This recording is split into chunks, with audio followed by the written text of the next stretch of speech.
Y'all know I don't take no shit from any dumb, ignorant, continental African or Caribbean talking shit about African Americans. I'm very pro-African American. I make some of the most positive pro-African American content on YouTube, period. Point blank. I'll put up my content with anybody else's content when it comes to positive representation of African Americans and uplifting and empowering and properly and responsibly defending African Americans from all racism and xenophobia from within and from the outside when it comes to defending us as a Pan-African. So you can be Pan-African and defend your ethnic group within the overall Pan-African body when you got ignorant continental Africans and Caribbeans who don't understand what they're talking about when they're attacking African Americans who they emulate. So a lot of the rhetoric that y'all FBA speak about or that y'all guys are complaining about, I have the same sentiment, right? But the difference is how I handle the situation compared to how you guys handle the situation. FBA handles situation in a very immature, childish-like manner, which gets us nowhere, right? Pan-Africans want to handle these situations in a mature manner that benefits everybody. If we got a problem with another group of Africans, we got to sit there and talk about it. We gotta hash it out. We gotta have hard conversations, and we gotta talk about it. But the goal of talking about it at the end of the conversation needs to be reconciliation and understanding, not fighting, taking shots, shooting, taking shots over the bow, hoping you hit somebody and running like a coward. It's not continuously perpetuating diaspora wars because you want to get a paycheck from social media because it's popular. You got a bunch of hits and likes by a bunch of ignorant people who react because of their emotions, because they're sensitive and they got thin skin, right? We need people who don't see making money off the profitability of black disunity as a viable business opportunity. We need people to see that type of money is not good money, and to have some conviction and some morals and some principles about themselves when having these tough conversations with people that look like us. When it comes to how they disrespect us, how they don't understand what it is that we as African Americans have done in America to give them the opportunity to sit on their high horses, right? I understand all of that, but I'm a proud African American who knows who I am. I know who my people are. I know what my real lineage is. And my lineage didn't start 250 years ago when some fat pig with a Gatling gun decided he was going to come and take my ancestors to America to work for his boss, the rich white man in the suit, for free, while he get pennies and complain that he ain't getting paid enough watching us. You understand what I'm saying? So that's my get down. I'm all about unapologetically being black and loving my black brothers and sisters no matter what. I don't gotta like all their asses, but I love them and I pick them over everybody else. Like, for instance, I talk a lot of shit about the FBA groups and all that stuff, but I guarantee you, if me and Tariq was in a room and there was a POC and a white person, I am on Tariq's side. I don't care. I will defend Tariq against any POC and white person without question, even if I have an issue with his methodology or his grifting, because all that shit is in-house shit. But to the outside world, when it's black folks versus everybody else, I'm on black folks' side versus everybody else, no matter what. I don't care if they wrong. I'm gonna be on. We just gonna be wrong together as a team, all right, against them, right? You understand? That's how serious it is. I'm gonna be wrong with you together as a team. That's how pro-black I am. Now, right? With that being said, I'm still not gonna allow people who I think have parasitic or bad representation of us. I'm not gonna let them lead the conversation. I'm not gonna let them do that, right? But at the same time, I will defend them. I'm pro-black first all the way, right? I'm also pro-American, right?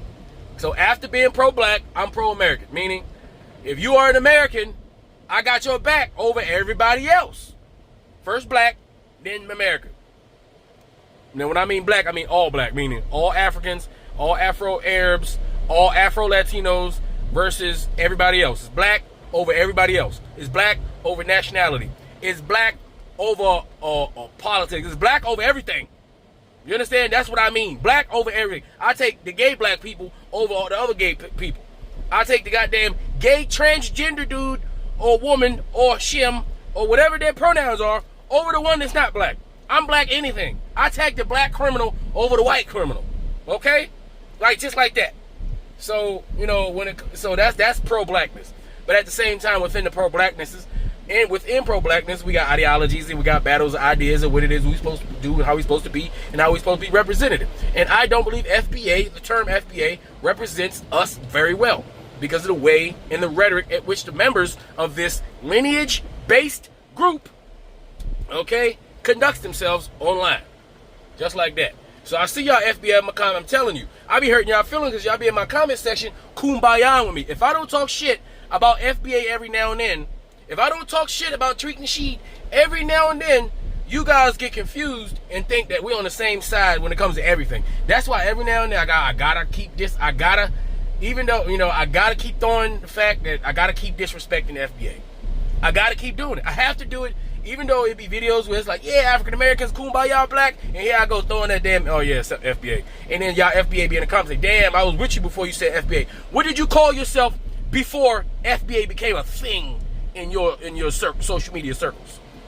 What did you call? That's what I'd be at. I was like, have you been calling yourself FBA your entire life? And most of these people, 30, 40, 50, like, you've been on this earth for decades upon decades upon decades, and now this FBA term you heard for the last couple years, every time you hear it, you automatically attach that to an entire group of people, and you get offended when somebody goes after FBA. And you tell me you don't have the comprehensive skills to realize why African Americans who are proud to be called African Americans or just black have a problem with the term FBA. If you can't comprehend that, then you can't be, you're not intelligent enough to be in these conversations about what black people need to be doing to improve themselves in the future, because you don't have the basic level of comprehension skills to see why FBA, the term, not you as a person, not you as a black person, not you as a black American, the term FBA, the group, the lineage-based group FBA is toxic. You can't see why it's toxic. There's plenty of content. There's plenty of evidence. There's plenty of everything. If you can't see it by now, you don't want to see it and you're part of the problem.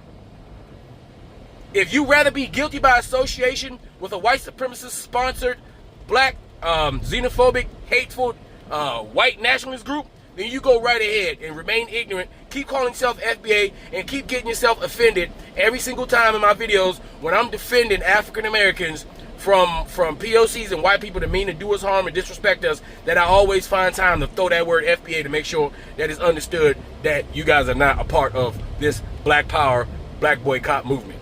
As long as you're associated with a xenophobic, hateful group that promotes nothing but talking shit online, right, and division amongst the black people, while we got all of our enemies, right now trying to suck the goddamn blood from our veins. So anyway, you guys, that's just cleared up. So if you call yourself FBA, you can stay in the comment section. You can kumbaya with me, but just you better identify yourself as what you identified yourself with before, you know, Tariq came along with this FBA term. Call yourself black in my comment section. Don't even say FBA, because as soon as you say that FBA this, FBA that, I'm gonna silence you. I'm gonna block you. I'm gonna make sure that no one sees your comment, because I can't have my comment section infested by the FBA. Now, if you black, you just call yourself black. Save that FBA shit for those FBA pseudo websites. Save that shit for Alpha Male Network and Afro Elite and Tariq, and say that shit for them. But when you over here my Pan African channel and we pro black, pro bliggity black, you just black. Black people, African Americans. If you don't like African American for some weird ass reason, just say black. Alright? And you can rock with me over here and we can rock like that. But other than that, I'm going to hurt your feelings 100% of the times when you think I'm ever going to kumbaya with anybody, no matter what the topic is, no matter who we going against, anybody who try to associate me with FBA. I'm black. I'm an African. I'm African American. Everything but FBA. I'm foundational black African. I'm indigenous to the planet. Okay? I'm indigenous to the planet. I'm the original inhabitant of the planet, not just North America. The whole planet. Much better than this little FBA thingy y'all be talking about. Anyway, you guys tell me what you think in the comment section. It's Afro Think Tank. Learn something, teach something. I'm out. Free Sudan. Boycott diamonds and gold. Free Sudan. Boycott diamonds and gold. We most definitely cannot forget about the people of Sudan. Thanks for watching Afro Think Tank.